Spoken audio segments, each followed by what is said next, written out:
साथियों नमस्कार। विज्ञान और प्रौद्योगिकी की आज की क्लास में हम बात करने वाले हैं ब्लड ग्रुप, ब्लड के कंपोनेंट्स और ब्लड ट्रांसफ्यूजन के बारे में। तो सबसे पहले देखते हैं ब्लड के कंपोनेंट्स या रक्त के अवयव कौन से होते हैं। रक्त के अवयव या कंपोनेंट्स के बारे में यदि हम बात करें तो रक्त में मोटे तौर पर दो प्रकार के कंपोनेंट हमें दिखाई देते हैं। पहला प्रकार का जो कंपोनेंट होता है उसे कहते हैं ब्लड कार्पसल्स या रुधिर कणिकाएं, और दूसरा कंपोनेंट होता है ब्लड प्लाज्मा। ब्लड प्लाज्मा रुधिर का लगभग 60%, रक्त का लगभग 60% भाग बनाता है, जबकि जो ब्लड कार्पसल्स होती हैं, रुधिर कणिकाएं जो होती हैं, वो 40% भाग रक्त का बनाती हैं। अब रक्त कणिकाओं की यदि हम बात करें, रुधिर कणिकाओं की यदि हम बात करें तो ये 3 प्रकार में विभाजित की जा सकती हैं। पहला प्रकार है आरबीसी, जिसे रेड ब्लड कार्पसल्स या लाल रुधिर कोशिकाएं, या फिर इन्हें इरिथ्रोसाइट के नाम से भी जाना जाता है। दूसरे प्रकार की रक्त कणिकाएं जो हैं उनको जाना जाता है डब्ल्यूबीसी के नाम से, जिन्हें श्वेत रुधिर कणिका या ल्यूकोसाइट भी कहा जाता है। इसी प्रकार तीसरे प्रकार की रुधिर कणिकाएं हैं प्लेटलेट्स, जिन्हें थ्रोम्बोसाइट या बिंबाणु के नाम से भी जाना जाता है।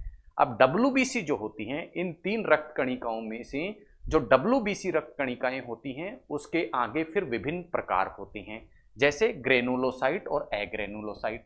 ग्रेनुलोसाइट के अंतर्गत इयोसिनोफिल, बेसोफिल और न्यूट्रोफिल आती हैं, जबकि एग्रेनुलोसाइट के अंतर्गत मोनोसाइट, लिम्फोसाइट आती हैं। और लिम्फोसाइट को पुनः 2 प्रकारों में विभाजित किया जाता है, बी लिम्फोसाइट और टी लिम्फोसाइट।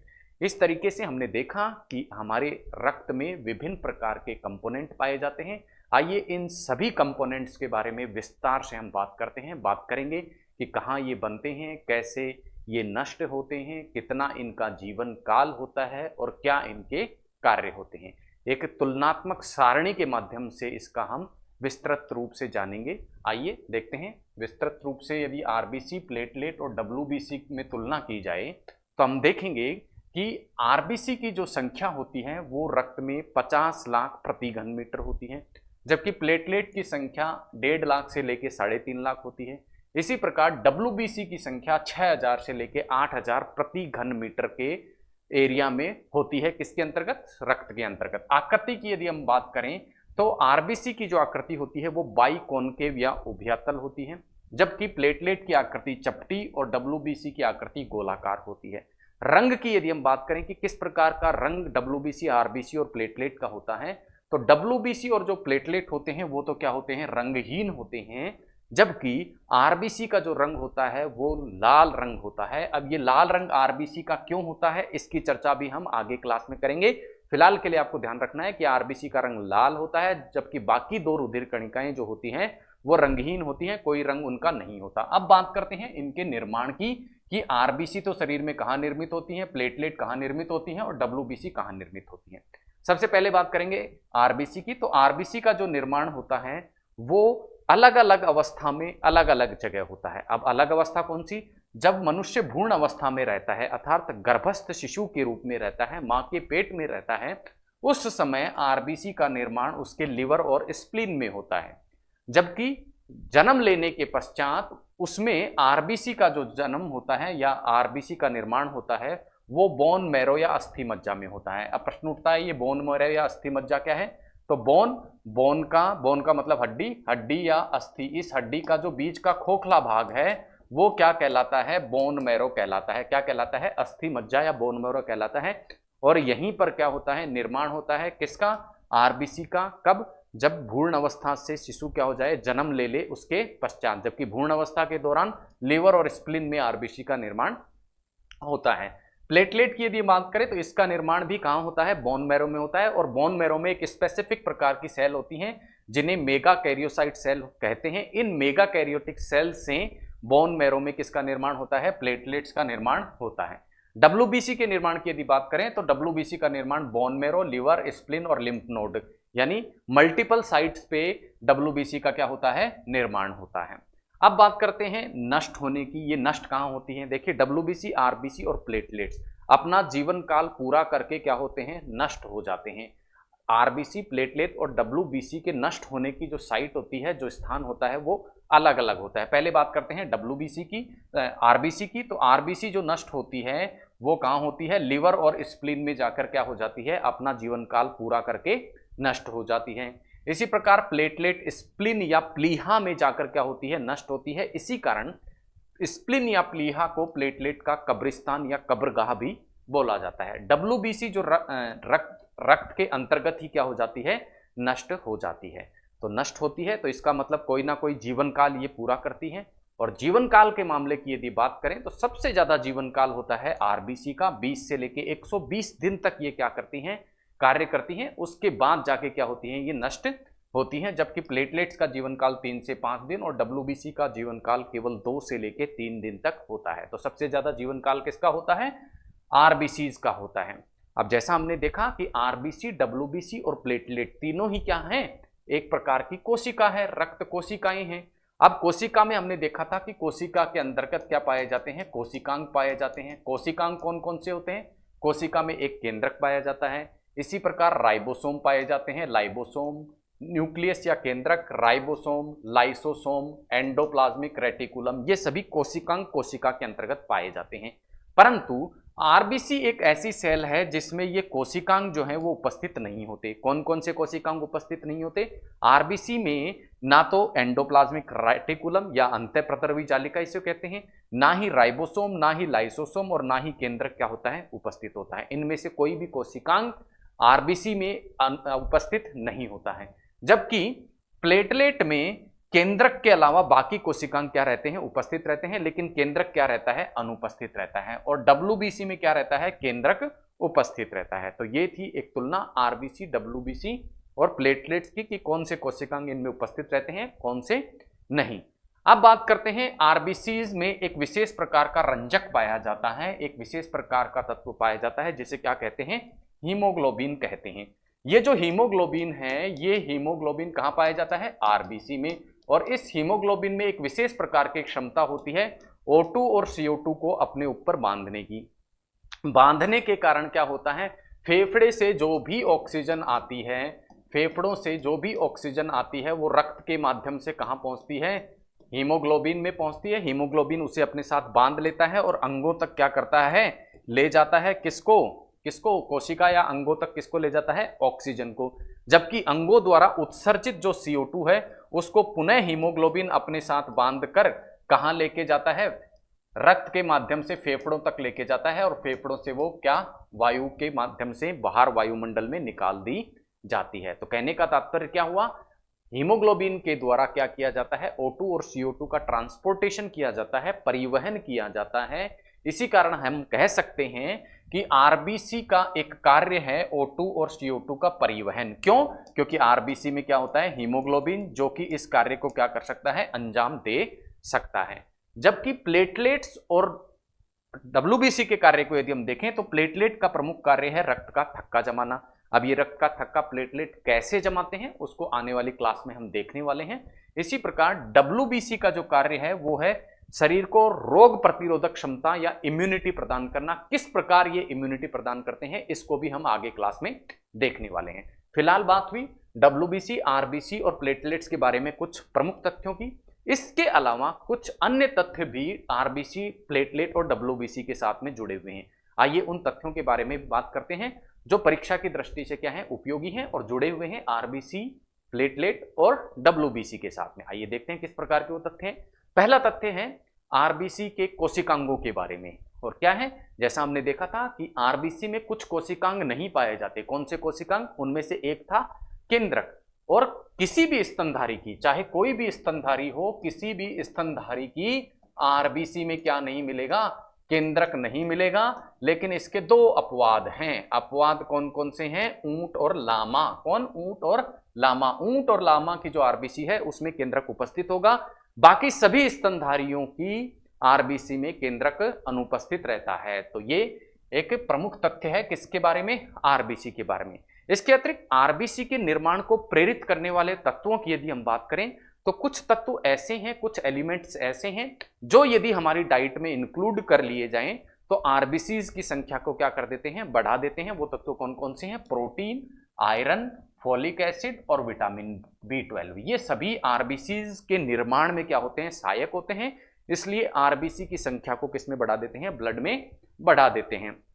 आरबीसी की जो संख्या होती है वो शरीर की आवश्यकता के अनुसार क्या हो जाती है, परिवर्तित हो जाती है। यानी आरबीसी की संख्या में शरीर की आवश्यकता के अनुसार परिवर्तन हो जाता है। जब ऑक्सीजन की सांद्रता क्या हो, कम हो, ऑक्सीजन की सांद्रता कम हो, तो ऑक्सीजन की सांद्रता कम होने की स्थिति में क्या होगा, अधिक मात्रा में ट्रांसपोर्टेशन किया जाएगा, किसका, आरबीसी द्वारा, किसका, ऑक्सीजन का। तो कम सांद्रता से ऑक्सीजन का ट्रांसपोर्टेशन करने के लिए इस कम सांद्रता से ही आरबीसी को ऑक्सीजन ग्रहण करनी है, तो अधिक मात्रा में आरबीसी की आवश्यकता होगी, यानी आरबीसी की संख्या क्या हो जाएगी, बढ़ जाएगी। यानी ऐसी कोई भी स्थिति जिसमें ऑक्सीजन की सांद्रता कम हो जाती है, उस स्थिति में आरबीसी की जो संख्या है वो ब्लड में बढ़ जाती है, ताकि रिक्वायर्ड मात्रा में ऑक्सीजन का क्या किया जा सके, ब्लड में ट्रांसपोर्टेशन किया जा सके। और ये कहाँ होता है, पहाड़ों पर। पहाड़ों पर आप जैसे ही जाते हैं ऑक्सीजन की सांद्रता कम हो जाएगी। इस कम हुई ऑक्सीजन की सांद्रता को मेंटेन रखने के लिए, रक्त में मेंटेन रखने के लिए क्या किया जाता है, आरबीसी की संख्या शरीर द्वारा क्या कर ली जाती है, बढ़ा दी जाती है। अब प्रश्न उठता है कि आरबीसी की जो संख्या है वो किसके द्वारा मापी जाती है। जैसा हमने देखा कि आरबीसी की संख्या घट जाती है, बढ़ जाती है, लेकिन पता कैसे चलता है घट गई या बढ़ गई, तो वो एक विशेष उपकरण के द्वारा पता लगता है, और उस उपकरण को कहते हैं हीमेटोसाइटोमीटर। और इस हीमेटोसाइटोमीटर द्वारा जब ये मापा गया कि पहाड़ पर जाने पर आरबीसी की संख्या में क्या असर होता है, तो देखा गया कि पहाड़ों पर जाने पर आरबीसी की संख्या बढ़ जाती है। इसी प्रकार सोते समय भी क्या हो जाता है, आरबीसी की संख्या मनुष्य के शरीर में बढ़ जाती है। लेकिन ये जानना किसके द्वारा संभव हुआ, इस उपकरण के द्वारा, जिसे हीमेटोसाइटोमीटर के नाम से जाना जाता है। अब यदि कोई ऐसी स्थिति बनती है कि आरबीसी की संख्या में क्या हो जाती है, शरीर में कमी हो जाती है, आरबीसी की संख्या में क्या होगी, कमी। अब हमने देखा था कि आरबीसी में एक विशेष प्रकार का एलिमेंट जिसे हमने हीमोग्लोबिन के नाम से जाना था वो होता है, और यही क्या कार्य करता है, ऑक्सीजन के ट्रांसपोर्टेशन का कार्य ब्लड में करता है। यानी सभी कोशिकाओं तक ऑक्सीजन पहुंचाने का कार्य कौन कर रहा है, हीमोग्लोबिन कर रहा है। यदि आरबीसी की संख्या कम हो गई तो इसका मतलब हीमोग्लोबिन के जो अणु हैं उनकी संख्या भी कम हो जाएगी, और चूंकि हीमोग्लोबिन द्वारा ही क्या किया जाता है, ऑक्सीजन का परिवहन किया जाता है, तो ऑक्सीजन का परिवहन भी इस स्थिति में क्या हो जाएगा, कम हो जाएगा। और जब ब्लड में ऑक्सीजन की कमी हो जाती है तो उस स्थिति को क्या बोला जाता है, एनीमिया बोला जाता है। तो ये थे आरबीसी से संबंधित कुछ तथ्य। अब हम बात करते हैं डब्ल्यूबीसी से संबंधित कुछ तथ्यों की। जैसा हमने देखा था, डब्ल्यूबीसी के अलग अलग प्रकार शरीर में पाए जाते हैं, और वो प्रकार कौन कौन से थे, न्यूट्रोफिल, लिम्फोसाइट, इयोसिनोफिल, बेसोफिल। इनमें से सबसे अधिक मात्रा में जो डब्ल्यूबीसी पाई जाती हैं वो पाई जाती हैं न्यूट्रोफिल्स। तो कहने का मतलब क्या हुआ कि जितनी भी कुल डब्ल्यूबीसी हमारे शरीर में, हमारे रक्त में पाई जाती हैं, उनमें से 60 से 65% कौन से प्रकार की डब्ल्यूबीसी होती हैं, न्यूट्रोफिल प्रकार की डब्ल्यूबीसी होती हैं। उससे कम लिम्फोसाइट की संख्या होती है, फिर उससे कम इयोसिनोफिल्स की संख्या होती है, और फिर उससे कम बेसोफिल्स की संख्या होती है। ये बात हुई किसकी, डब्ल्यूबीसी की। अब जैसा हमने पिछली स्लाइड में देखा था, डब्ल्यूबीसी का जो कार्य है वो कार्य क्या है, शरीर को रोग प्रतिरोधक क्षमता प्रदान करना। डब्ल्यूबीसी का कार्य हमने देखा था, डब्ल्यूबीसी कार्य क्या करती है, रोग प्रतिरोधकता, यानी इम्यूनिटी देना, शरीर को क्या देना, इम्यूनिटी प्रदान करना। और वो इम्यूनिटी इसके द्वारा दो तरीकों से दी जाती है। पहला तरीका है फैगोसाइटोसिस। पहला तरीका क्या है, फैगोसाइटोसिस, साइटोसिस। और दूसरा तरीका है किसी भी रोगजनक पदार्थ, रोगजनक एलिमेंट, जिसे क्या कहा जाता है, एंटीजन। यानी ऐसा कोई भी एलिमेंट जो शरीर में रोग पैदा कर सके, ऐसा कोई भी संक्रमण जो शरीर में रोग पैदा करने की संभावना रखता हो, उसे क्या कहते हैं, एंटीजन। ये एंटीजन जब शरीर के संपर्क में आता है तो ब्लड में उपस्थित एंटीबॉडीज इस एंटीजन को क्या अपने साथ बांध लेती हैं और बांधकर इसे नष्ट कर देती हैं। तो दो तरीकों से इम्यूनिटी प्रदान की जाती है डब्ल्यूबीसी के द्वारा। एक प्रक्रिया है फैगोसाइटोसिस और एक प्रक्रिया है एंटीजन और एंटीबॉडी का बंधन। दोनों ही प्रक्रियाओं को समझने का हम प्रयास करते हैं। फैगोसाइटोसिस की जो प्रक्रिया अंजाम दी जाती है वो कौन से प्रकार की डब्ल्यूबीसी द्वारा दी जाती है, न्यूट्रोफिल और मोनोसाइट के द्वारा। तो आइए देखते हैं सबसे पहले तो फैगोसाइटोसिस आखिर होता क्या है। फैगोसाइटोसिस के अंतर्गत किया क्या जाता है, जो भी हानिकारक तत्व है, जो भी क्या है रोगाणु हमारे शरीर के अंदर प्रवेश करता है, उसको क्या करती है, WBC अपने अंदर समा लेती है। और जैसा हमने पिछली स्लाइड में देखा था, कौन करता है ये, मोनोसाइट और न्यूट्रोफिल। तो कोई भी रोगाणु जैसे ही शरीर में आएगा तो न्यूट्रोफिल क्या करेगी, उसको क्या ले लेगी, अपने अंदर ले लेगी। क्या ले लेगी, अपने अंदर ले लेगी। और इस प्रक्रिया को ही क्या बोल दिया जाएगा, फेगोसाइटोसिस। क्या बोल दिया जाएगा, फेगोसाइटोसिस। और अंदर लेने के बाद इस पूरे पदार्थ को, इस पूरे हानिकारक तत्व को क्या कर देगी, नष्ट कर देगी। और नष्ट करके वापस से क्या अपने कोशिका से बाहर निकाल देगी, यानी वापस इसको बाहर निकाल के रक्त में डाल देगी। तो ये जो कार्य होता है ये कहलाता है एक्सोसाइटोसिस। तो एक्सोसाइटोसिस के अंतर्गत तो क्या किया जाता है, एक्सोसाइटोसिस में तो हानिकारक तत्व जिसे नष्ट किया गया है उसे WBC अपने अंदर से बाहर निकालती है, जबकि इसके अंतर्गत न्यूट्रोफिल्स प्रकार की WBC हानिकारक पदार्थ को अपने अंदर ग्रहण करती है। तो इस प्रकार से किसी भी हानिकारक पदार्थ को नष्ट किया जाता है किसके द्वारा, फेगोसाइटोसिस की प्रक्रिया के द्वारा, जो कि न्यूट्रोफिल्स के द्वारा अंजाम दिया जाता है। इसके अलावा अन्य प्रकार के जो WBC हमने देखे थे वो थे बेसोफिल।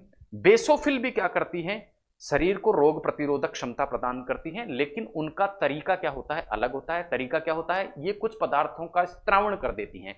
कौन से पदार्थों का, हिस्टामिन, सीरोटोनिन और हिपेरिन नाम के पदार्थों का क्या करती हैं, स्त्रवण करती हैं। अब ये क्या काम करेंगे, ये जो पदार्थ हैं ये क्या काम करेंगे, ये क्या कार्य करते हैं, ये ब्लड में सर्कुलेट होकर एंटी इन्फ्लेमेटरी रिएक्शन करते हैं। अब एंटी इन्फ्लेमेटरी रिएक्शन क्या होती है, उसके लिए पहले समझना पड़ेगा इन्फ्लेमेटरी रिएक्शन। तो जब भी कोई इन्फेक्शन हमारे शरीर में होता है तो उस इन्फेक्शन के द्वारा क्या होता है, शरीर दर्द होने लग जाता है और साथ ही साथ हमारे शरीर का तापमान जो है वो बढ़ जाता है। इन दोनों क्रियाओं को क्या बोलते हैं, इन्फ्लेमेशन बोलते हैं, इन्फ्लेमेशन बोलते हैं। और इस इन्फ्लेमेशन को दूर करने के लिए एंटी इन्फ्लेमेशन रिएक्शन शरीर अंजाम देता है। और उस एंटी इन्फ्लेमेशन रिएक्शन के लिए हिस्टामिन, सीरोटोनिन और हिपेरिन की आवश्यकता होती है। और ये किसके द्वारा स्त्रावित किए जाते हैं, बेसोफिल्स के द्वारा स्त्रावित किए जाते हैं। तो इस प्रकार बेसोफिल्स भी क्या करते हैं, रोग प्रतिरोधक क्षमता प्रदान करते हैं शरीर को। उसके बाद आती है इयोसिनोफिल। इयोसिनोफिल द्वारा भी क्या किया जाता है, रोग प्रतिरोधक क्षमता, क्योंकि ये भी WBC का एक प्रकार है। तो समस्त WBC शरीर को इम्यूनिटी या रोग प्रतिरोधक क्षमता प्रदान करते हैं। इयोसिनोफिल किस प्रकार से करता है, ये किसी भी संक्रमण को रोकने के लिए क्या करता है, एंटी एलर्जिक पदार्थों का स्त्रवण करता है।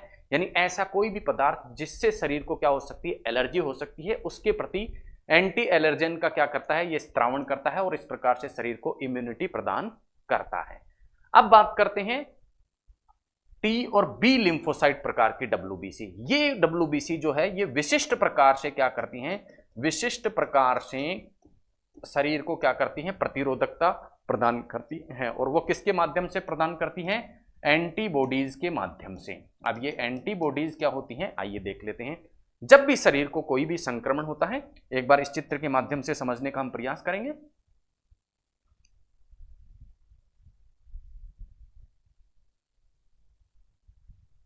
देखिए, शरीर पर जब भी कोई संक्रमण होता है तो उस संक्रमण को हमने क्या बोल दिया, एंटीजन। क्या बोल दिया हमने, एंटीजन।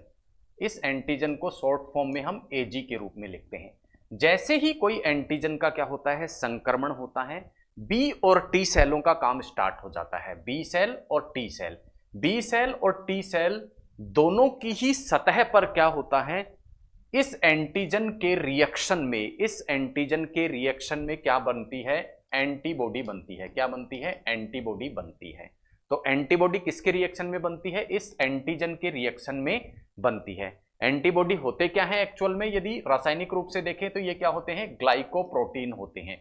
यानी जैसे ही किसी संक्रमण का पता लगेगा शरीर को, शरीर उसको एंटीजन के रूप में पहचानेगा और इसकी सूचना कहां जाएगी, बी सेल और टी सेल, यानी बी लिम्फोसाइट और टी लिम्फोसाइट जो कि WBC प्रकार की एक सेल है, वहां तक सूचना जाएगी और ये अपनी सतह पर किसका निर्माण करेंगी, एंटीबॉडीज का निर्माण करेंगी। ये एंटीबॉडीज अब क्या करेंगी, इस एंटीजन से जाके बंध जाएंगी और इसको क्या कर देंगी, नष्ट कर देंगी।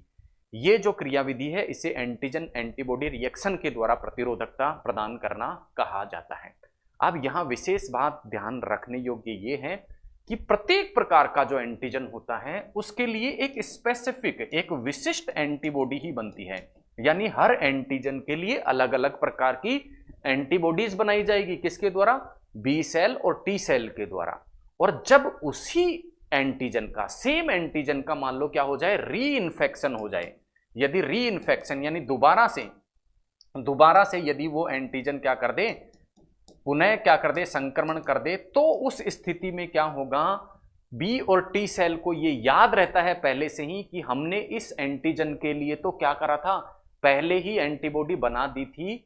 तो अब इनका कार्य क्या हो जाता है, अपेक्षाकृत तीव्र हो जाता है। तीव्र क्यों हो जाता है कि इन्हें याद है कि इनके प्रति जो इन्फेक्शन पहले हो चुका उसके प्रति किस प्रकार के एंटीबॉडी को बनाना है, और नई एंटीबॉडी की अपेक्षा पहले से संक्रमण हुआ कोई संक्रमण है उस रूप में एंटीजन आता है, तो एंटीबॉडी बनने की दर जो होती है वो फास्ट होती है, क्योंकि मेमोरी रखती है कौन, बी और टी सेल की, पुराने इन्फेक्शन की। पुराना इन्फेक्शन पुनः शरीर को होता है तो एंटीबॉडी बनने की जो रफ्तार है वो क्या होती है, अपेक्षाकृत तीव्र होती है। ये थी एंटीबॉडीज की बात।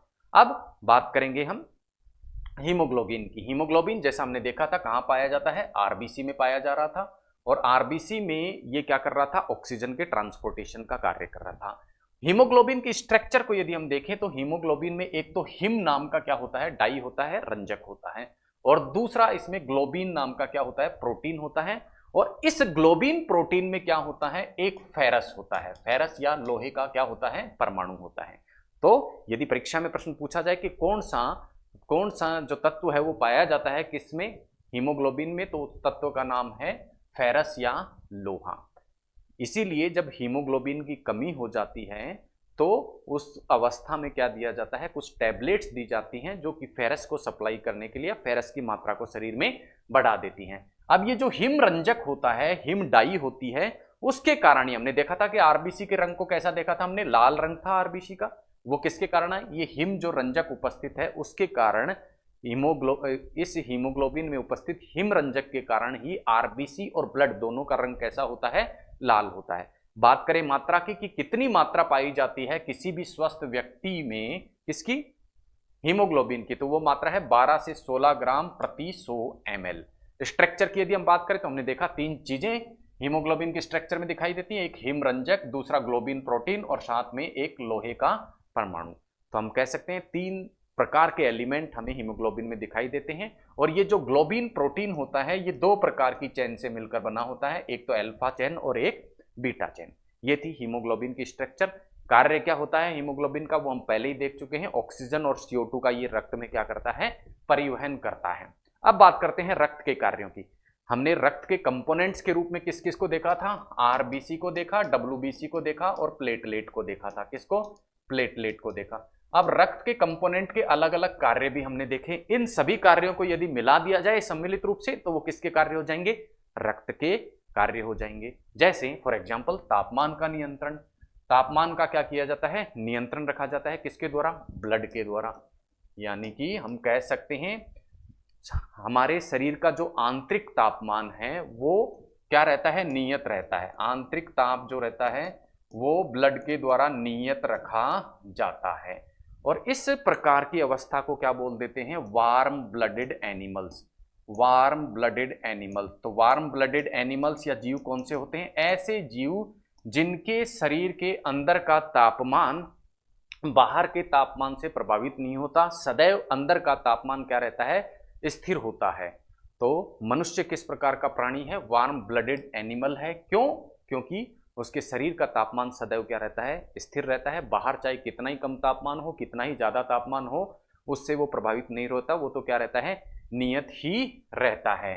और ये कार्य किसके द्वारा किया जाता है, ताप नियंत्रण का, ये ब्लड के द्वारा या रक्त के द्वारा किया जाता है। अगला कार्य है शरीर को इम्यूनिटी प्रदान करना। इम्यूनिटी कैसे प्रदान करता है वो हमने देखा था जब हमने WBC के कार्यों की बात की, तो उसमें हमने देखा था कि किस प्रकार से इम्यूनिटी प्रदान करी जाती है रक्त के द्वारा शरीर को। उसके बाद रक्त का जब चोट लग जाती है, जब रक्त स्त्रवण होता है, रक्त बहता है, तो उस अवस्था में थक्का जमाने का कार्य भी किसके द्वारा किया जाता है, रक्त के द्वारा ही किया जाता है। और वो कौन करता है, रक्त में उपस्थित प्लेटलेट्स करते हैं। प्लेटलेट्स के कार्यों में हमने देखा था कि ये रक्त का थक्का जमाने का कार्य करते हैं। और क्या क्रियाविधि होती है रक्त का थक्का जमाने की, उसको भी आगे हम क्लास में समझेंगे। अभी हम कार्यों की एक सूची बना रहे हैं। आगे हम देखेंगे कि किस प्रकार से प्लेटलेट्स रक्त का थक्का जमा देते हैं। इसके अलावा रक्त में उपस्थित हीमोग्लोबिन ऑक्सीजन और कार्बन डाइऑक्साइड का क्या कर रहा है, परिवहन भी कर रहा है, इसको भी हमने देखा था।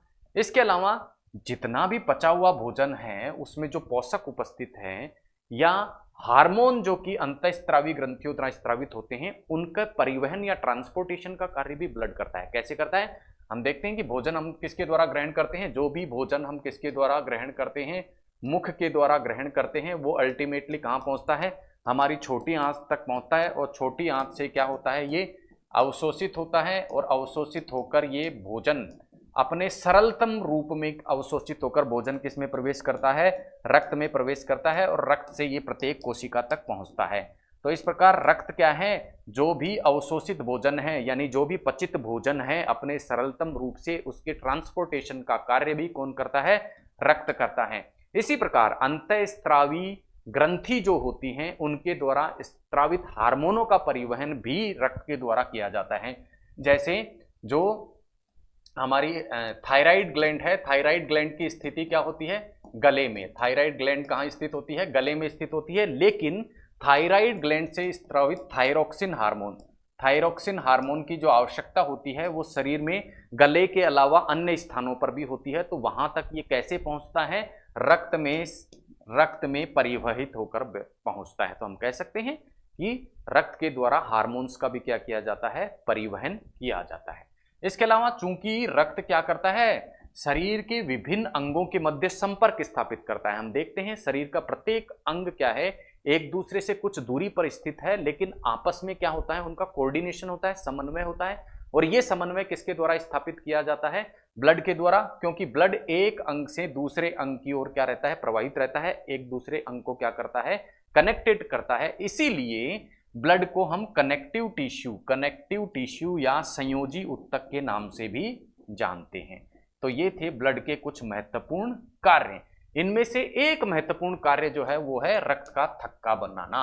अब आइए देखते हैं कि रक्त का थक्का किस प्रकार से ब्लड बनाने में सक्षम है। तो ब्लड में हम विशेष प्रकार की कणिकाएं हमने देखी थी जिनका नाम क्या था, प्लेटलेट्स। क्या नाम था, प्लेटलेट। ये प्लेटलेट क्या करता है, सहायता करता है। प्लेटलेट रक्त का थक्का जमाता नहीं है, प्लेटलेट केवल रक्त का थक्का बनाने में सहायता करता है। कैसे सहायता करता है, प्लेटलेट क्या करता है, कुछ रक्त के थक्का जमाने के लिए आवश्यक फैक्टर्स को क्या कर देता है, एक्टिवेट करता है।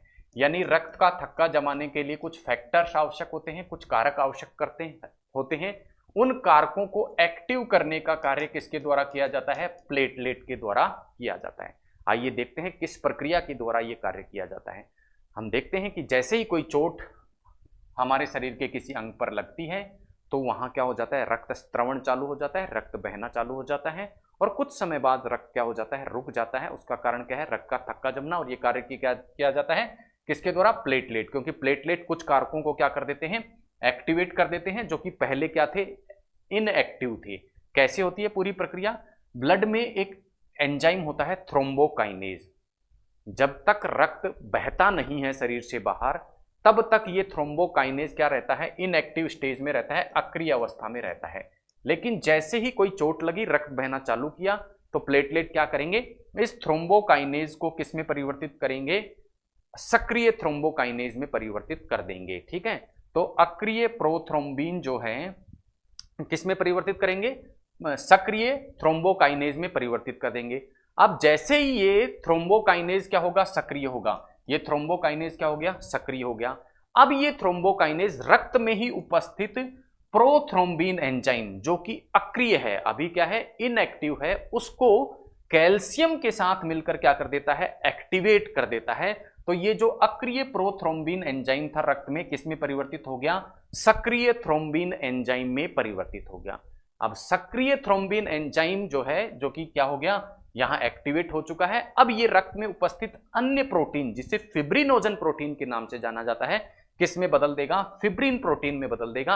और ये फिब्रिन प्रोटीन ही रक्त में क्या कर देता है, रक्त का थक्का जमाने में सहायक होता है। हालांकि रक्त का थक्का जमाने में 13 फैक्टर क्या होते हैं, सहायक होते हैं। कितने फैक्टर सहायक होते हैं, 13 फैक्टर सहायक होते हैं, लेकिन उनमें से प्रमुख फैक्टर यहां हमने देखे हैं। तो वापस से पूरी प्रक्रिया को देख लेते हैं। सबसे पहले क्या होता है, सक्रियण होता है, एक्टिवेशन होता है किसका, थ्रोम्बोकाइनेज एंजाइम का। थ्रोम्बोकाइनेज एंजाइम जैसे ही सक्रिय हो जाता है ये इनएक्टिव प्रोथ्रोम्बिन एंजाइम को एक्टिव फॉर्म में बदल देता है और इसकी एक्टिव फॉर्म कहलाती है थ्रोम्बिन। अब ये थ्रोम्बिन एंजाइम फिब्रिनोजन प्रोटीन को फिब्रिन प्रोटीन में बदल देता है और ये फिब्रिन प्रोटीन ही क्या करता है, फिर रक्त का थक्का जमा देता है।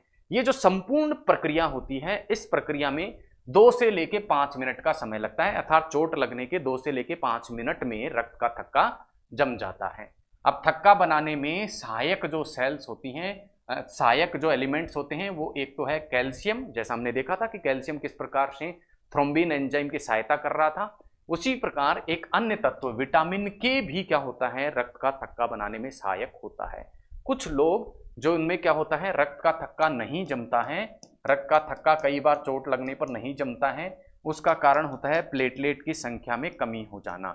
डेंगू जैसे कुछ रोगों में भी हम देखते हैं कि प्लेटलेट्स की संख्या काफी कम हो जाती है। उस अवस्था में शरीर के विभिन्न भागों से रक्त क्या होता है, बहना प्रारंभ करता है। जैसे नाक से क्या हो गया, रक्त बहना प्रारंभ कर दिया। क्यों? क्योंकि रक्त जो है वो काफी पतला हो जाता है। क्यों? उसकी प्लेटलेट्स की संख्या कम होने के कारण। ये था प्लेटलेट का रोल। जैसा मैंने आपको बताया, थक्का जमने में लगभग 13 फैक्टर सहायक होते हैं। मुख्य फैक्टर्स को हम देख चुके हैं। ये था प्रमुख कार्य प्लेटलेट्स का, जिसके द्वारा वो थक्का जमाने का कार्य रक्त के अंतर्गत करता है। अब हम बात करेंगे रक्त की आरबीसी पर उपस्थित कुछ एंटीजेंस के बारे में। तो ब्लड ग्रुप, जैसा आपने ब्लड ग्रुप का नाम सुना है, रक्त समूह का आपने नाम सुना है कि इस व्यक्ति का ब्लड ग्रुप ए है, इसका बी है, इसका ए बी है या ओ, ये 4 प्रकार के ब्लड ग्रुप आपने सुने हैं। आज हम जानेंगे कि किस प्रकार से इन ब्लड ग्रुप का व्यक्ति में निर्धारण किया जाता है कि फला व्यक्ति में ए ब्लड ग्रुप है, उसमें बी है, उसमें ए बी है या उसमें ओ है। इसका निर्धारण जो किया जाता है वो किसके द्वारा किया जाता है, एंटीजेंस के द्वारा किया जाता है। किसके द्वारा किया जाता है, एंटीजेंस के द्वारा किया जाता है। तो आइए देख लेते हैं इसको विस्तार से कि किस प्रकार से ये कार्य निर्धारित किया जाता है कि कौन सा ब्लड ग्रुप किस व्यक्ति में है। तो इसका निर्धारण होता है आरबीसी के द्वारा। किसके द्वारा, आरबीसी के द्वारा। कैसे होता है, आरबीसी की जो सतह होती है उस पे क्या मौजूद होता है, एक एंटीजन मौजूद होता है। क्या मौजूद होता है, एंटीजन मौजूद होता है। उस एंटीजन के प्रकार के आधार पर व्यक्ति का ब्लड ग्रुप निर्धारित होता है और ये एंटीजन इसको इसके माता और पिता से मिलता है। यदि किसी व्यक्ति में एंटीजन ए उपस्थित है आरबीसी की सतह पर तो वो हो गया, वो उसका ब्लड ग्रुप कैसा हो जाएगा, ए। यदि एंटीजन बी उपस्थित है, एंटीजन किस प्रकार का उपस्थित है, बी, तो उसका ब्लड ग्रुप हो जाएगा बी। यदि एंटीजन ए और एंटीजन बी दोनों ही उपस्थित हैं तो इस व्यक्ति का ब्लड ग्रुप कैसा हो जाएगा, ए बी। यदि किसी प्रकार का एंटीजन आरबीसी पर उपस्थित नहीं है तो इसका ब्लड ग्रुप कैसा हो जाएगा, ओ। तो कितने प्रकार के ब्लड ग्रुप हो गए, हमने देखा ब्लड ग्रुप कितने प्रकार के हो गए। पहला ब्लड ग्रुप, पहले प्रकार का ब्लड ग्रुप कौन सा हो गया, ए, दूसरा बी, तीसरा ए बी और चौथा ओ। ए कब, जब ए एंटीजन हो, बी कब, जब एंटीजन कौन सा हो, बी, ए बी कब, जब एंटीजन ए और बी दोनों उपस्थित हो, और ओ कब, जब किसी भी प्रकार का एंटीजन इस पर उपस्थित नहीं हो। अब ये जो एंटीजन उपस्थित होते हैं आरबीसी की सतह पर, उसके अनुरूप ही इस आरबीसी की सतह पर एक एंटीबॉडी भी क्या होती है, उपस्थित होती है। तो यदि एंटीजन ए उपस्थित है तो इसके विरुद्ध जो एंटीबॉडी उपस्थित होगी वो इसके विपरीत प्रकार की यानी बी प्रकार की एंटीबॉडी होगी। और जहां बी एंटीजन है वहां एंटीबॉडी किस प्रकार की होगी, ए प्रकार की एंटीबॉडी होगी। अब सेम प्रकार की यदि एंटीबॉडी होती तो वो क्या करती, मान लो यहां पे ए एंटीबॉडी होती, ठीक है, तो इस एंटीजन को ये ए एंटीबॉडी क्या कर देती, नष्ट कर देती। तो इसलिए यहां पर एंटीबॉडी जो होती है वो कौन सी होती है, ए प्रकार की एंटीबॉडी जो है वो यहां पर उपस्थित नहीं होती, अपितु कौन से प्रकार की एंटीबॉडी होगी, विपरीत प्रकार की एंटीबॉडी यहां उपस्थित होती है।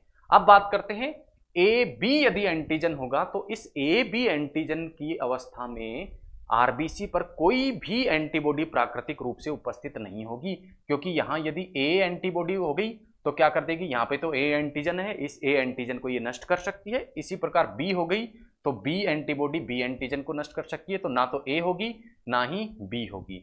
जबकि ब्लड ग्रुप ओ होगा जिसका, उसमें हम देखते हैं कि आरबीसी की सतह पर कोई एंटीजन उपस्थित नहीं है, ना तो ए ना बी। तो इसका तात्पर्य क्या हुआ, अब यहाँ पे चाहे एंटीबॉडी ए होगी तो भी कोई फर्क नहीं पड़ेगा, बी होगी तो भी कोई फर्क नहीं पड़ेगा, क्योंकि कोई एंटीजन इनके नष्ट करने के लिए है ही नहीं। तो हम कह सकते हैं ब्लड ग्रुप ए का जो व्यक्ति होता है उसकी आरबीसी पे एंटीजन कौन सा होता है, ए, और प्राकृतिक रूप से उसकी आरबीसी की सतह पर एंटीबॉडी कौन सी होती है, बी। इसी प्रकार बी जिसका ब्लड ग्रुप होता है उसकी आरबीसी पर एंटीजन तो कौन सा हो गया, बी, और एंटीबॉडी कौन सी, ए। जिसका ब्लड ग्रुप ए बी उसके एंटीजन तो ए बी और एंटीबॉडी कोई भी उपस्थित नहीं होती प्राकृतिक रूप से। और इसी प्रकार जो ओ ब्लड ग्रुप वाला व्यक्ति है उसका तात्पर्य क्या हुआ, उसकी आरबीसी पर कोई एंटीजन उपस्थित नहीं है लेकिन एंटीबॉडी दोनों प्रकार की उपस्थित हैं, और वो कौन सी एंटीबॉडी होती हैं, ए बी प्रकार की एंटीबॉडी होती हैं। तो ये समझा हमने किसका,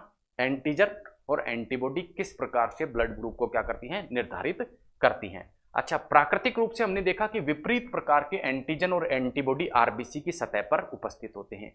लेकिन यदि किसी भी व्यक्ति में एक ही प्रकार के एंटीजन और एक ही प्रकार की एंटीबॉडी यदि उपस्थित हो गई तो उसका परिणाम क्या होगा, प्राकृतिक रूप से तो ऐसी अवस्था होती ही नहीं, लेकिन यदि कृत्रिम प्रकार के रक्ताधान के माध्यम से क्या हो जाए, ए एंटीजन वाले व्यक्ति को ऐसा ब्लड ग्रुप दे दिया जाए जिसमें एंटीबॉडी किस प्रकार की हो, ऐसा ब्लड दे दी जाए जिसमें कौन सी एंटीबॉडी हो, ए, तो क्या होगा, ए एंटीजन को ये एंटीबॉडी क्या कर देगी, नष्ट कर देगी, और इस प्रकार से आरबीसी का क्या हो जाएगा, लाइसिस हो जाएगा, आरबीसी नष्ट हो जाएगी। इसीलिए आरबीसी जो है जिस पर एंटीजन ए हो यानी ब्लड ग्रुप जिसका ए हो उसको ए एंटीबॉडी वाला ब्लड नहीं दिया जा सकता। तो ब्लड ट्रांसफ्यूजन में, कृत्रिम रक्ताधान में इन सब चीजों को हम देखेंगे। अभी के लिए हमने ये क्या जाना कि ब्लड ग्रुप का जो निर्धारण होता है वो किसके द्वारा होता है, एंटीजन के द्वारा होता है, और ये एंटीजन आरबीसी की सतह पर उपस्थित होते हैं, और एंटीजन एक्चुअल में केमिकली या रासायनिक रूप से क्या होते हैं, ग्लाइकोप्रोटीन होते हैं। ये आरबीसी की सतह पर उपस्थित भी हो सकते हैं और अनुपस्थित भी हो सकते हैं, और कौन कौन सी इनके प्रति एंटीबॉडी होती है उन सभी के बारे में क्या करना हमने जान लिया। आगे बढ़ते हैं और बात करते हैं एक और एंटीजन के बारे में।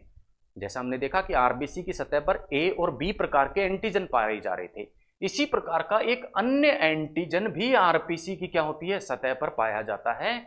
उस एंटीजन को क्या बोलते हैं, आरएच एंटीजन। क्या बोलते हैं, आरएच एंटीजन। हमने देखा था आरबीसी की सतह पर जब ए एंटीजन या बी एंटीजन उपस्थित होता है तो इनके प्रति प्राकृतिक रूप से एक एंटीबॉडी भी क्या होती है, उपस्थित होती है। लेकिन आरएच फैक्टर के प्रति प्राकृतिक रूप से किसी प्रकार की एंटीबॉडी जो है वो आरबीसी में उपस्थित नहीं होती। तो आरबीसी पर केवल एंटीजन पाया जाता है, कौन सा, आरएच एंटीजन, इसके प्रति एंटीबॉडी नहीं पाई जाती। तो आरएच फैक्टर भी क्या है, एक प्रकार का एंटीजन है जो कि आरबीसी की सतह पर उपस्थित होता है, लेकिन इसके प्रति कोई भी प्राकृतिक एंटीबॉडी आरबीसी की सतह पर नहीं पाई जाती। तो जिस व्यक्ति की आरबीसी में ये एंटीजन उपस्थित होगा तो वो तो क्या हो जाएगा, आरएच पॉजिटिव हो जाएगा, और जिसमें उपस्थित नहीं होगा वो क्या हो जाएगा, आरएच नेगेटिव हो जाएगा। इसे स्मॉल डी, इसे कैपिटल डी, आरएच प्लस को कैपिटल डी और आरएच माइनस को स्मॉल डी के माध्यम से भी दर्शाया जाता है। अब ये जो आरएच नाम दिया गया इसको, इस एंटीजन को, वो किसके आधार पर दिया गया, रीसस बंदर के आधार पर दिया गया, क्योंकि रीसस बंदर की आरबीसी में सबसे पहले इस एंटीजन आरएच फैक्टर की क्या कही थी, खोज की गई थी, और इसी के आधार पर इसको नाम दिया गया क्या, आरएच फैक्टर, रीसस फैक्टर इसको नाम दिया गया। अब खोज की यदि बात करें तो खोज के बारे में भी कई बार परीक्षा में प्रश्न पूछ लिया जाता है कि आरएच फैक्टर की खोज किसने की। तो आरएच फैक्टर की जो खोज की थी वो किसने की थी, लैंड स्टीनर और विनर द्वारा क्या की गई थी, इसकी खोज की गई थी। हम देखते हैं कि ज्यादातर जो मनुष्य होते हैं उनकी आरबीसी की सतह पर ये आरएच एंटीजन पाया जाता है। तो हम देखेंगे ज्यादातर लोगों का जो ब्लड ग्रुप होता है वो पॉजिटिव होता है। जैसे हम देखते हैं ए पॉजिटिव, बी पॉजिटिव, इसमें ए का तो तात्पर्य है इसमें ब्लड ग्रुप कौन सा है, ए, और पॉजिटिव का तात्पर्य क्या है, इसमें आरएच फैक्टर उपस्थित हैं। तो दुनिया में 80% लोगों की जो आरबीसी है उस पर आरएच फैक्टर क्या होता है, उपस्थित होता है, इसलिए वो क्या होते हैं, पॉजिटिव ब्लड ग्रुप वाले लोग होते हैं, जबकि बाकी के 20% में आरएच नेगेटिव होता है। तो आरएच फैक्टर जिसमें उपस्थित नहीं वो क्या हो गए, आरएच नेगेटिव हो गए। अब हमने देखा था कि जब कृत्रिम रक्तदान के माध्यम से या ब्लड ट्रांसफ्यूजन के माध्यम से, आइए ब्लड ट्रांसफ्यूजन के बारे में थोड़ी सी बात कर लेते हैं। ब्लड ट्रांसफ्यूजन के बारे में यदि हम बात करें तो हम देखेंगे कि जो बी ब्लड ग्रुप वाला है, वो बी ब्लड ग्रुप वाला व्यक्ति क्या करता है, एक स्पेसिफिक ब्लड ग्रुप से ही क्या ले सकता है, रक्त ले सकता है। ये बी किससे ब्लड लेगा, बी क्या है, ब्लड ग्रुप है, तो इसका मतलब इसमें एंटीबॉडी किस प्रकार की है, एंटीबॉडी ए प्रकार की है। तो ये केवल उस व्यक्ति से ब्लड ले सकता है जिसमें कौन सी एंटीबॉडी नहीं हो, जिसमें बी प्रकार की एंटीबॉडी नहीं हो, बी प्रकार की एंटीबॉडी नहीं हो। तो बी प्रकार की एंटीबॉडी किसमें होती है, ए में तो होती है, ए में, क्योंकि एंटीबॉडी और एंटीजन क्या होती है, विपरीत। तो यदि किसी व्यक्ति का ब्लड ग्रुप क्या है, ए है, तो क्या ये इससे ब्लड ले सकता है, बी ब्लड ग्रुप वाला? नहीं ले सकता। क्यों? क्योंकि ए ब्लड ग्रुप है, तो इसका मतलब इसमें एंटीबॉडी कौन सी है, बी। तो बी एंटीबॉडी बी एंटीजन के साथ में नहीं रह सकती। क्या ये बी ब्लड ग्रुप से ले सकता है? हाँ ले सकता है, क्योंकि बी ब्लड ग्रुप होगा तो इसमें कौन सी होगी, एंटीबॉडी ए, तो ए एंटीबॉडी इसके साथ में रह सकती है। इसी प्रकार यदि ब्लड ग्रुप क्या है किसी व्यक्ति का, ए बी है, ब्लड ग्रुप क्या है, ए बी है, ए बी ब्लड ग्रुप होने का तात्पर्य क्या हुआ, ए बी ब्लड ग्रुप होने का तात्पर्य हुआ इसमें एंटीजन ए और एंटीजन बी है, लेकिन एंटीबॉडी क्या नहीं है, कोई सी भी नहीं है। तो इसका मतलब कोई सी भी एंटीबॉडी नहीं है, तो बी एंटीबॉडी भी इसमें नहीं है, तो ए बी का भी ये क्या ले सकता है, रक्त ले सकता है। इसी प्रकार ओ ब्लड ग्रुप का रक्त भी ये ले सकता है या नहीं ले सकता। इस प्रश्न को यदि हम देखें तो हम देखेंगे जिसका ओ ब्लड ग्रुप है उसमें ए और बी दोनों प्रकार की एंटीबॉडी है, तो बी एंटीबॉडी के साथ ये नहीं रह सकता, तो ओ ब्लड ग्रुप का भी ये रक्त नहीं ले सकता। तो इस प्रकार से ब्लड ग्रुप को देखा जाता है कि कौन से व्यक्ति को कौन सा ब्लड ग्रुप दिया जाए, और इसमें विशेष रूप से ध्यान ये रखा जाता है कि किसी भी ऐसे व्यक्ति को ब्लड ट्रांसफ्यूजन के अंतर्गत ऐसा रक्त नहीं दिया जाएगा जो उस एंटीजन, उस व्यक्ति के रक्त समूह में उपस्थित एंटीजन से क्या बना दे, एंटीजन के विरुद्ध एंटीबॉडी बना दे। जैसे बी ब्लड ग्रुप है तो उसको कतई ऐसा ब्लड नहीं दिया जाएगा जिस ब्लड में बी प्रकार की क्या हो, एंटीबॉडी हो। इसी प्रकार ए ब्लड ग्रुप वाले व्यक्ति को ऐसा रक्त कतई नहीं दिया जाएगा जिसमें ए प्रकार की क्या हो, एंटीबॉडी हो, क्योंकि ये इससे रिएक्शन कर लेगी और ब्लड एगुलुटेशन या रक्त का स्कंदन कर देगी, जिससे व्यक्ति की आरबीसीज हैं वो क्या हो जाती हैं, नष्ट होकर उसकी मृत्यु होने की संभावना भी रहती है। तो ये तो हमने देखा एंटीजन और एंटीबॉडी की बात। इसके अलावा आरएच फैक्टर भी एक मेन कारक है ब्लड ट्रांसफ्यूजन में। आइए देखते हैं आरएच फैक्टर किस तरीके से ब्लड ट्रांसफ्यूजन को निर्धारित करता है। तो देखिए हमने बात की इधर डोनर की और इधर एक क्या होता है, डोनर मतलब दाता। एक तो ब्लड देने वाला, कृत्रिम रक्तदान जब होता है तो एक व्यक्ति दाता की तरह कार्य करता है जो ब्लड देता है, और दूसरा व्यक्ति क्या करता है, ग्राही के रूप में कार्य करता है। दो स्थितियां हम यहां देखेंगे। मान लो दाता व्यक्ति क्या है, आरएच पॉजिटिव ब्लड वाला है। आरएच पॉजिटिव इसका मतलब इसके यहां एंटीजन मिलेगा, कौन से प्रकार का एंटीजन मिलेगा, आरएच एंटीजन इसकी सतह पर उपस्थित होगा, ठीक है। और इस आरएच एंटीजन की उपस्थिति में इसमें किसी भी प्रकार की प्राकृतिक एंटीबॉडी जो है नहीं बनती है। अब ग्राही जो होता है वो मान लो क्या है, आरएच नेगेटिव है, मान लो क्या है, आरएच नेगेटिव है। आरएच नेगेटिव होने का तात्पर्य क्या हुआ कि यहां एंटीजन, आरएच प्रकार का एंटीजन इसकी सतह पर उपस्थित नहीं है। उपस्थित नहीं है तो एंटीबॉडी भी स्वाभाविक है कि उपस्थित नहीं होगी, क्योंकि एंटीबॉडी तो आरएच फैक्टर होता है तो ही प्राकृतिक रूप से तो उपस्थित नहीं होती है। लेकिन मान लो क्या किया, इस दाता ने, आरएच प्लस वाले ने आरएच माइनस को क्या दे दिया, ब्लड दे दिया। तो इस अवस्था में क्या होगा, ये आरएच प्लस वाली जो आरबीसी है जब इस आरएच माइनस के रक्त में जाएंगी तो ये एंटीजन भी साथ साथ जाएगा, और जब ये एंटीजन साथ साथ जाएगा तो प्राकृतिक रूप से यदि ये एंटीजन शरीर में रहता तो इसके विरुद्ध एंटीबॉडी नहीं बनती। लेकिन कृत्रिम रूप से जब ये कहां जाता है, आरएच माइनस के शरीर में जाता है, तो इसके विरुद्ध, इस आरएच फैक्टर के विरुद्ध, आरएच एंटीजन के विरुद्ध एंटीबॉडी इसके शरीर में बन जाती है, जिससे क्या होता है, एंटीजन एंटीबॉडी रिएक्शन होती है और ये आरबीसी सेल क्या हो सकती है, नष्ट हो सकती है, या इसमें उपस्थित हीमोग्लोबिन जो है वो उसकी मात्रा कम हो सकती है, उससे एनीमिया रोग हो सकता है। और जब आरबीसी नष्ट होती है तो आरबीसी के नष्ट होने से बिलिरुबिन की जो मात्रा है वो रक्त में बढ़ जाती है और उसके कारण पीलिया भी हो सकता है। तो ये कुछ कार्य हो सकते हैं यदि आरएच प्लस को आरएच माइनस का क्या दे दिया, रक्त दे दिया। लेकिन यदि हम दाता की जगह किसको रख दें, आरएच माइनस, तो क्या आरएच माइनस का ब्लड आरएच प्लस को दिया जा सकता है?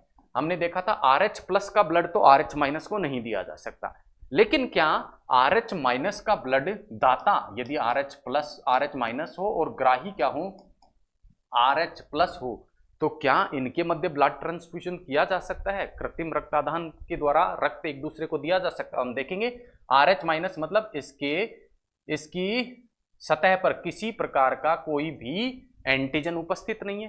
तो एंटीजन जब उपस्थित नहीं है तो ये अगर ग्राही के ब्लड में जाता है, जहां प्राकृतिक रूप से तो RH एंटीजन उपस्थित है पहले से ही, तो प्राकृतिक रूप से जब एंटीजन उपस्थित है तो उसके विरुद्ध प्राकृतिक रूप से कोई एंटीबॉडी यहां नहीं बनती है, और कृत्रिम रूप से चूंकि एंटीजन जा ही नहीं रहा इसलिए कोई समस्या यहां पैदा नहीं होगी। तो हम कह सकते हैं कि RH प्लस वाला जो व्यक्ति है वो तो RH माइनस को ब्लड नहीं दे सकता, लेकिन RH माइनस वाला जो व्यक्ति है वो ब्लड दे सकता है। किसको? RH प्लस को ब्लड दे सकता है। RH प्लस को ब्लड दे सकता है, ये दे सकता है, ये नहीं दे सकता। तो ये विशेष बात ध्यान रखनी होती है जब ब्लड ट्रांसफ्यूजन किया जाता है कृत्रिम रूप से, तब RH फैक्टर के बारे में। नेक्स्ट बात करते हैं एक विशेष कंडीशन की जिसे एरिथ्रोब्लास्टिस फिटोलिस नाम से जाना जाता है। एरिथ्रोब्लास्टोसिस फिटिलिस के नाम से जाना जाता है। एक अन्य नाम भी इसका है और वो अन्य नाम है HDFN। HDFN का तात्पर्य है haemolytic disease of foetus and newborns. अब न्यूबॉर्न्स और फीटस का मतलब गर्भस्थ शिशु, और न्यूबॉर्न का मतलब नवजात, यानी ये एक ऐसी बीमारी है जो किस में होती है? न्यूबॉर्न्स में होती है, नवजात शिशु में होती है, या गर्भस्थ शिशु में होती है, और उसका कारण क्या होता है? RH factor. आइए देखते हैं किस प्रकार से RH फैक्टर के माध्यम से HDFN हो सकता है, हीमोलाइसिस हो सकता है। देखते हैं प्रक्रिया को, देखते हैं ये कब होता है। सबसे पहली चीज तो ये तभी होता है जब यदि कोई गर्भवती महिला है वो क्या है? RH माइनस है, यानी RH नेगेटिव है, और उसके गर्भ में ऐसा शिशु पल रहा है जो क्या है? RH पॉजिटिव है। तो दो कंडीशन होंगी। पहली कंडीशन की हम बात करते हैं, पहले हम देखेंगे फर्स्ट डिलीवरी यानी पहला जो गर्भ होता है उस महिला का, और ये सेकंड एंड ऑनवर्ड्स यानी दूसरी और उससे आगे की डिलीवरीज की हम बात करेंगे। पहली डिलीवरी की यदि हम बात करें तो माता तो क्या है? RH नेगेटिव है। क्या है? RH नेगेटिव है। माता क्या है? RH नेगेटिव है, यानी इसमें RH एंटीजन नहीं है। जबकि शिशु क्या है? मान लो इसका शिशु जो है, जो कि इसके गर्भ में पल रहा है, वो क्या हो गया? RH पॉजिटिव हो गया। RH पॉजिटिव हो गया। अब आपने देखा है कि माता और शिशु में गर्भावस्था के दौरान ये क्या हो गया? एक नली होती है, और ये मान लो क्या है? गर्भस्थ शिशु है। गर्भस्थ शिशु माता के शरीर से किस प्रकार संपर्कित रहता है? माता के शरीर से प्लेसेंटा के द्वारा क्या रहता है? संपर्कित रहता है। अब माता कैसी है? RH नेगेटिव है। शिशु कैसा है? RH पॉजिटिव है। कोई समस्या नहीं होगी। क्यों नहीं होगी? क्योंकि RH नेगेटिव माता का ब्लड जब RH पॉजिटिव में आएगा तो RH नेगेटिव में तो किसी प्रकार का एंटीजन या एंटीबॉडी है ही नहीं, इसलिए गर्भस्थ शिशु को किसी प्रकार की समस्या नहीं होगी। ना तो RH के लिए एंटीजन है माता में, ना ही एंटीबॉडी है। तो इस प्लेजेंटा के माध्यम से यदि माता का रक्त गर्भस्थ शिशु से संपर्कित होता है तो कोई समस्या पैदा नहीं होती। कब? फर्स्ट डिलीवरी में तो। लेकिन जब दूसरी डिलीवरी होती है उस स्थिति में क्या होता है? उस स्थिति में हम बात करने से पहले एक बिंदु मैं आपको बता दूं कि डिलीवरी के दौरान माता से गर्भस्थ शिशु के साथ ही गर्भस्थ शिशु से माता का संपर्क भी प्लेजेंटा के द्वारा होता है। और जब इस RH फैक्टर वाले, RH पॉजिटिव वाले गर्भस्थ शिशु का जन्म होता है तो इस RH फैक्टर वाला जो शिशु है उससे कुछ RH फैक्टर एंटीजन यानी RH एंटीजन रक्त के माध्यम से माता के यानी माता के शरीर में क्या कर जाते हैं? प्रवेश कर जाते हैं।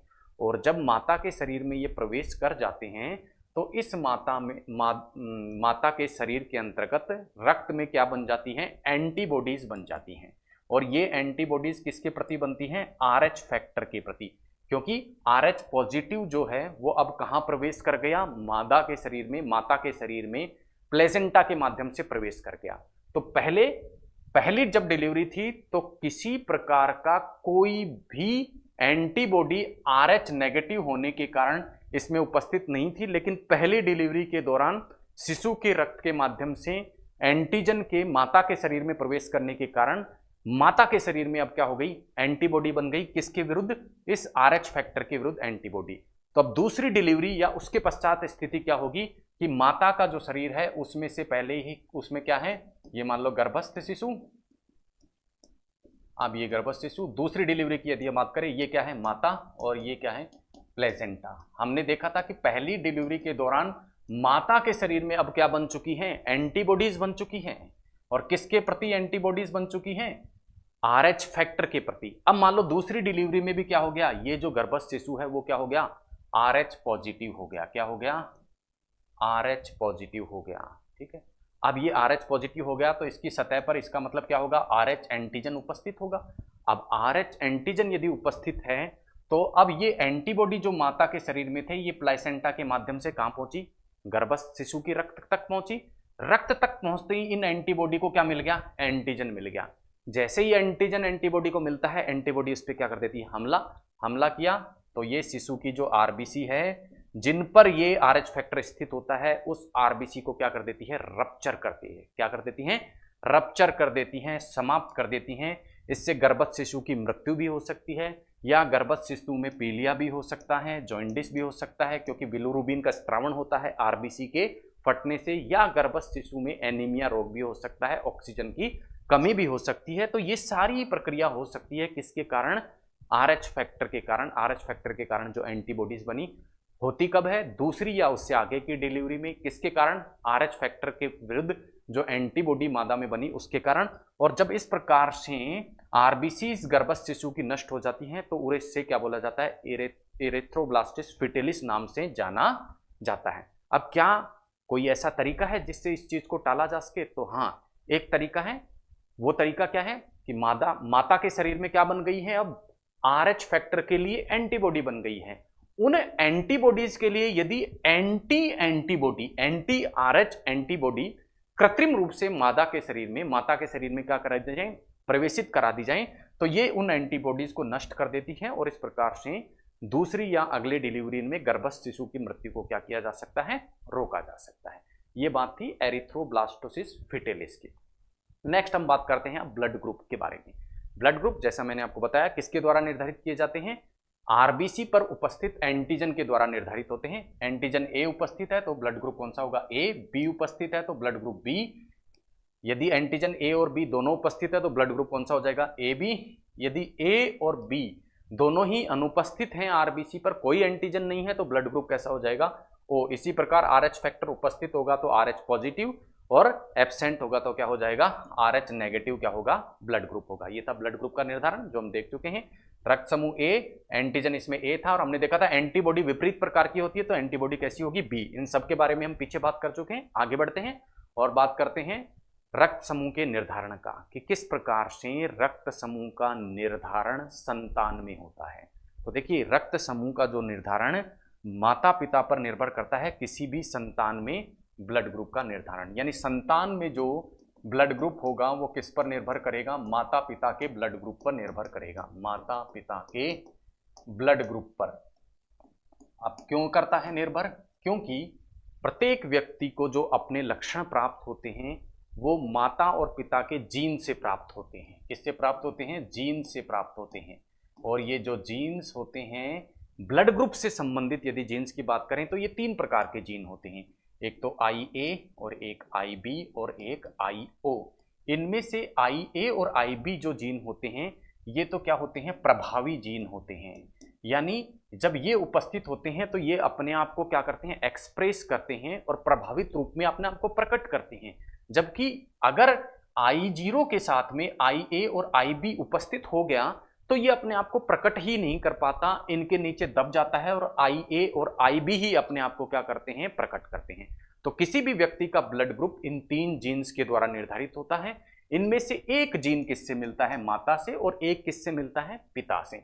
मान लो माता से ए मिला और पिता से क्या मिल गया, IO मिल गया, 0 मिल गया, तो अब क्या हो गया, I0 अपने आप को एक्सप्रेस नहीं करता, केवल यही अपने आप को एक्सप्रेस करेगा, तो ब्लड ग्रुप कौन सा हो गया, ए हो गया। इसी प्रकार मान लो माता से क्या, पिता से क्या मिल गया, IB, और माता से क्या मिल गया, I0, तो ये अपने आप को एक्सप्रेस नहीं करेगा, ब्लड ग्रुप कौन सा हो गया, बी। यदि माता से मिल गया IA, पिता से मिल गया IB, तो अब दोनों ही एक दूसरे को एक्सप्रेस करेंगे, तो ब्लड ग्रुप कौन सा हो गया, AB, क्योंकि दोनों ही अपने आप को क्या करते हैं, एक्सप्रेस करते हैं। इसी प्रकार यदि माता से जो जीन मिल गया वो I0 और पिता से भी I0 मिल गया, दोनों ही है प्रभावी, तो ब्लड ग्रुप कैसा हो जाएगा, ना तो A ना B, यानी कैसा ब्लड ग्रुप हो जाएगा, O। तो इस प्रकार ब्लड ग्रुप का निर्धारण माता पिता के ब्लड ग्रुप के आधार पर क्या किया जा सकता है, निर्धारित किया जा सकता है। कैसे किया जा सकता है, आइए देखते हैं किस प्रकार से ये निर्धारण जो है वो किया जा सकता है। जैसे फॉर एग्जाम्पल सबसे पहले हम बात करें, माता का ब्लड ग्रुप A है और पिता का ब्लड ग्रुप B है। माता का A और पिता का ब्लड ग्रुप क्या है, A है। तो आइए देखते हैं कौन सी स्थितियां बन सकती हैं माता और पिता के इस ब्लड ग्रुप की स्थिति में। देखिए, माता का ब्लड ग्रुप कैसा, A, माता का हमने माना A और पिता का हमने माना कैसा, ब्लड ग्रुप B। अब माता में ये ब्लड ग्रुप A किन किन परिस्थितियों में हो सकता है, देखिए कौन कौन सी परिस्थितियां हो सकती हैं। एक तो माता इसकी संतान की जो पहली पीढ़ी है यानी माता, उसमें एक जीन तो IA हो और दूसरा जीन भी IA हो, तब भी ब्लड ग्रुप क्या हो जाएगा, IA हो जाएगा। या फिर एक जीन कैसा हो, IA हो, और एक जीन क्या हो, I0 हो। इन दो परिस्थितियों में ही किसी व्यक्ति का ब्लड ग्रुप A हो सकता है। और ब्लड ग्रुप B कब हो सकता है, या तो IB और I0 जीन हो, या फिर क्या हो, IB और IB प्रकार के जीन क्या हो, इसमें उपस्थित हो। अब हम लेके चलते हैं पहली स्थिति, ये वाली, ठीक है। ये वाली स्थिति है तो ये संतान में किस प्रकार के जीन क्या करेगा, ट्रांसफर कर सकता है, IA और IA। ये स्थिति होगी तो किस प्रकार के जीन ट्रांसफर कर सकता है, IA और IO। इसी प्रकार ये स्थिति होगी तो IB और IO। इसी प्रकार ये स्थिति होगी तो IB और IB। यदि कॉम्बिनेशन बनाया जाए तो हम देखते हैं ये IA ये किसके साथ संपर्क कर सकता है, इस IA के साथ में भी संपर्क कर सकता है। तो पहली स्थिति तो क्या बनी, IA यानी ब्लड ग्रुप कैसा हो गया, A। दूसरी स्थिति ये IA क्या संपर्क कर सकता है, ये IA किससे संपर्क कर सकता है, IA IB, ठीक है। ये तो हो गया पिता और ये हो गया माता, ठीक है। माता का IA और पिता का IB मान लो संपर्क में आ गया, तो क्या बन गया, IA और IB। इसी प्रकार माता का IA यदि पिता के IO से कर गया तो क्या हो गया, IA और IO स्थिति बनेगी, ये IA और IO। अगली स्थिति क्या हो सकती है, ये IA किससे संपर्कित करे, IB से, तो क्या बन सकता है, IA और IB प्रकार की स्थिति बन सकती है। अगली स्थिति क्या हो सकती है, ये IA IB से हमने देख लिया, IB और IB दोनों में स्थिति कैसी बनेगी, IA IB। अब अगली स्थिति एक और अन्य प्रकार की जो स्थिति हो सकती है वो ये हो सकती है कि ये I0 और ये I0 आपस में संपर्क करें, तो एक स्थिति और बन सकती है IO। तो इस स्थिति में ब्लड ग्रुप कौन सा बन गया, O। इस स्थिति में ब्लड ग्रुप कौन सा बन गया, AB। इस स्थिति में ब्लड ग्रुप कौन सा बन गया, A। इस स्थिति में ब्लड ग्रुप कौन सा बन गया, AB। तो हम कह सकते हैं चारों ही प्रकार के ब्लड ग्रुप बन सकते हैं यदि माता का ब्लड ग्रुप A और पिता का ब्लड ग्रुप B हो। तो इस प्रकार की कुछ संभावनाएं बनती हैं जिसको हमने टेबल के माध्यम से दिखाया है। यदि ब्लड ग्रुप A और B हो तो संतान का संभावित ब्लड ग्रुप A, B या AB या O हो सकता है। A और AB हो माता और पिता के ब्लड ग्रुप, तो संभावनाएं क्या बनती है, A, B या AB। कैसे बनती हैं, उसी तरीके से जो हमने पीछे तरीका देखा उसको यदि हम अप्लाई करते हैं तो इस प्रकार की संभावनाएं बनती हैं। A और O हो माता और पिता के ब्लड ग्रुप, तो संतान में संभावित A और O। इसी प्रकार B हो तो संभावित ब्लड ग्रुप B या O। इसी प्रकार BAB हो तो संभावित AB या फिर कंबाइंड रूप से AB। तो ये कुछ संभावनाएं होती हैं माता पिता के रक्त समूह के आधार पर संतान के रक्त समूह की, जिसको हम समझ सकते हैं जीन की क्रियाविधि के माध्यम से। इस प्रकार से मनुष्य में क्या होता है, रक्त समूह का निर्धारण होता है, माता पिता के ब्लड समूह के आधार पर संतान के रक्त समूह का निर्धारण। अब बात करते हैं कृत्रिम रक्ताधान की या ब्लड ट्रांसफ्यूजन की। तो हमने देखा था कृत्रिम रक्ताधान में सबसे पहले तो क्या ध्यान रखा जाता है, ये ध्यान रखा जाता है कि ए ब्लड ग्रुप वाले व्यक्ति में ए एंटीबॉडी वाले व्यक्ति का ब्लड ना दिया जाए। इसी प्रकार बी ब्लड ग्रुप जिसका है उसमें बी एंटीबॉडी वाले ब्लड ग्रुप को ना दिया जाए। इसी प्रकार ए बी ब्लड ग्रुप जिसका है उसको ना तो ए एंटीबॉडी वाला ना बी एंटीबॉडी वाला ब्लड दिया जाए। और इसी प्रकार जो ओ ब्लड ग्रुप वाला है उसमें हमने देखा था कि कोई एंटीबॉडी जो है काम रक्त स्कंदन नहीं करती, तो इसको किसी भी प्रकार का ब्लड दिया जा सकता है। तो हम कह सकते हैं कृत्रिम रक्तादान के अंतर्गत जो रक्त समूह ए होता है उसको क्या नहीं दिया जा सकता, ऐसा रक्त नहीं दिया जा सकता जिसमें ए प्रकार की क्या हो, एंटीबॉडी उपस्थित हो। ए प्रकार की एंटीबॉडी जिसमें उपस्थित हो वो ब्लड नहीं दिया जा सकता। तो इसका तात्पर्य क्या हुआ, इसको कौन सा ब्लड दिया जा सकता है, इसको ब्लड दिया जा सकता है ए ग्रुप का, क्योंकि ए ग्रुप वाला जो ब्लड होगा उसमें एंटीबॉडी कौन सी होती है, बी होती है, तो ये रक्त समूह ए को दिया जा सकता है। ए बी प्रकार का जिसमें ब्लड ग्रुप है, इसका मतलब क्या हुआ, इसमें कोई एंटीबॉडी उपस्थित नहीं है, तो ये भी इसको दिया जा सकता है।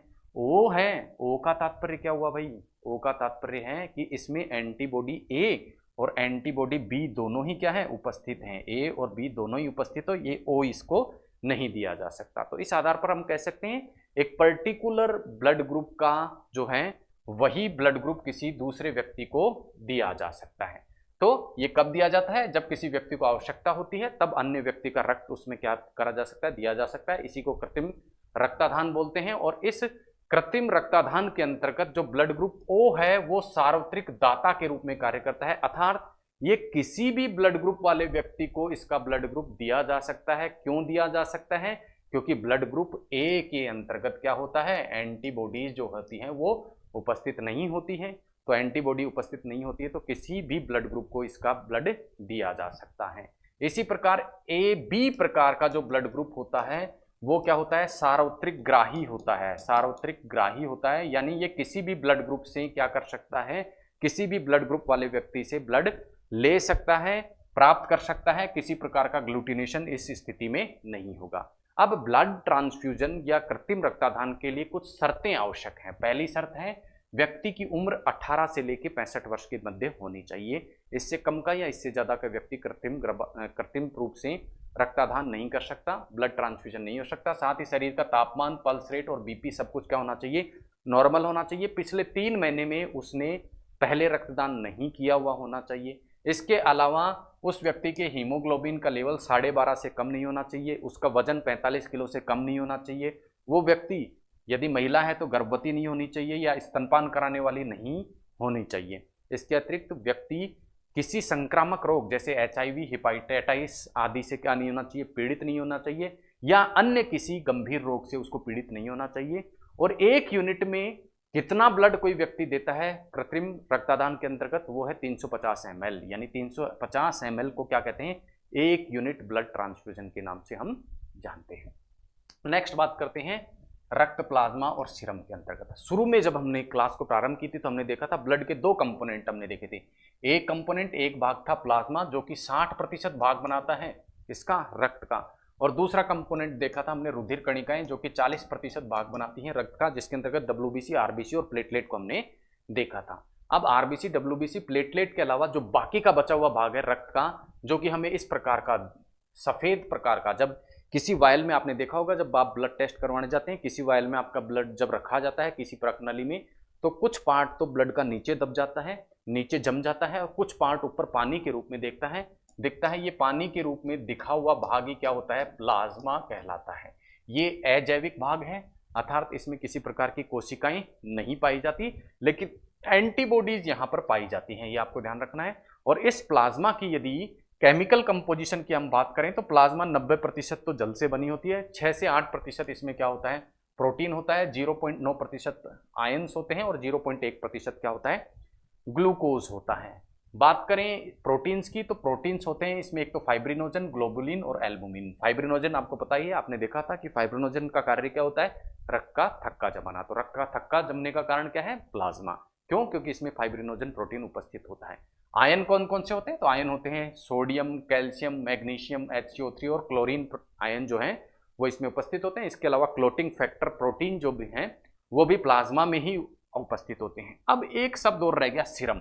तो ये सीरम क्या होता है, यदि प्लाज्मा में से किसको हटा दें हम, ब्लड क्लोटिंग फैक्टर के लिए उत्तरदायी प्रोटीन्स को हटा दें, यानी क्लोटिंग फैक्टर्स को यदि हम किसमें से हटा दें, प्लाज्मा में से बाहर निकाल दें, तो बाकी का बचा हुआ प्लाज्मा का जो भाग है उसको क्या कहा जाता है, सीरम कहा जाता है। क्या कहा जाता है, सीरम कहा जाता है। तो सीरम क्या हो गया, प्लाज्मा में से क्या हटा दिया हमने, ब्लड क्लोटिंग वाले जो फैक्टर हैं उनको हटा दिया, तो ये जो भाग बच गया वो क्या कहलाता है, सीरम कहलाता है। ये बात हुई प्लाज्मा और सीरम में अंतर की। अब ये जो पूरा ब्लड सर्कुलेशन सिस्टम है, इसमें एक शब्द हमें और सुनाई देता है या हम देख सकते हैं जब हम पढ़ते हैं, तो वो है लिम्फेटिक सिस्टम या लसिका द्रव। तो लसिका द्रव क्या होता है, आइए इसको भी समझ लेते हैं। देखिए, जब भी क्या होता है, हम देखते हैं कि जब भी ब्लड का सर्कुलेशन होता है तो द्विदिशा में होता है, यानी ब्लड जो होता है वो हमारे हार्ट से एक तो कहाँ जाता है, अंगों की तरफ जाता है, और अंगों से ये वापस से कहाँ पहुँचता है, हार्ट की तरफ पहुँचता है। कौन, ब्लड। तो इसका मतलब क्या हुआ, द्विदिशीय प्रवाह होता है किसका, ब्लड का। अब हार्ट से चलकर अंगों तक पहुंचने के लिए अब प्रत्येक अंग क्या होता है, सेल्स से मिलकर बना होता है, कुछ कोशिकाओं से मिलकर बना होता है। अब यहां से हार्ट से ब्लड आया, ठीक है। अब ये ब्लड क्या करता है, इन कोशिकाओं के पास किसके माध्यम से पहुंचता है, सिरा या कैपिलरीज के माध्यम से पहुंचता है। कैपिलरीज के माध्यम से क्या होता है, पहुंचता है। इन कैपिलरीज को क्या कहते हैं, सिरा भी कहते हैं। क्या कह देते हैं, सिरा भी कह देते हैं। क्या कह देते हैं, सिरा भी कह देते हैं। इन सिराओं के माध्यम से क्या करता है, ये कोशिकाओं के मध्य पहुंचता है। अब कोशिकाओं तक जब ये पहुंचता है तो इन सिराओं से रक्त का कुछ भाग रिस करके आ जाता है, इन अंतरकोशीय स्थानों में आ जाता है, अंतरकोशीय स्थानों में आ जाता है। इन अंतरकोशीय स्थानों में बहने के बाद, अंतरकोशीय स्थानों में बहने के बाद, अंतरकोशीय स्थानों में आया और अंतरकोशीय स्थानों में बहने के बाद वापस से ये कहाँ प्रवेश करता है, सिराओं में प्रवेश कर जाता है। तो इस प्रकार इसका जो प्रवाह होता है वो केवल उत्तक से हृदय की ओर होता है। उत्तकों से किसकी ओर होता है, हृदय की ओर होता है। तो ये जो द्रव जो किससे निकला था, रक्त केशिकाओं से बाहर निकला और कहाँ आ गया था, अंतरकोशिकीय स्थान में आ गया था, उसी को ही हमने क्या कह दिया, लसिका द्रव या लिम्फ कह दिया। और ये लसिका द्रव कहाँ जाता है, उत्तक से हृदय की ओर ही बहता है, यूनिडायरेक्शनल बहता है, हृदय से उत्तक की ओर नहीं जाता। अब प्रश्न उठता है इसका काम क्या है, क्यों इसकी उपस्थिति होती है।